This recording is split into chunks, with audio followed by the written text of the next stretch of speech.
जोजोलोपा नमस्ते, म सजय व्यञ्जनकार, Himalayan running क्लबको अध्यक्ष। अनि यो आज हाम्रो हिमालयन रनिङ क्लबको आयोजनामा फर्स्ट नेसनल ट्रोफी डे 2082 भइरहेछ यहाँ।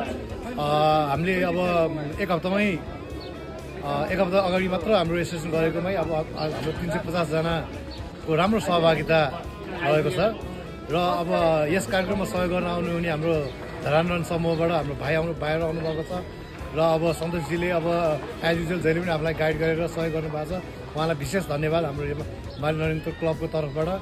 र फागुन 9 गते हुन गइरहेको धरान रन, यो जुन नेपालकै एउटा अब सर्वाधिक चर्चित हाम्रो दौड प्रतियोगिता हो। 10 किलोमिटरको रेस यो हरेक वर्ष हुने गरेको छ। त्यसको लागि चाहिँ अब हाम्रो हिमालयन रनिङ क्लबको तर्फबाट केही सहभागिता रहनेछ। र हेरेर हुने सम्पूर्ण हाम्रो दाजुभाइ दिदीबहिनीहरूलाई त्यो महत्त्वपूर्ण रेसमा चाहिँ आफ्नो सहभागिता जनाउनु हुन म हार्दिक अनुरोध गर्न चाहन्छु। हस्, धन्यवाद।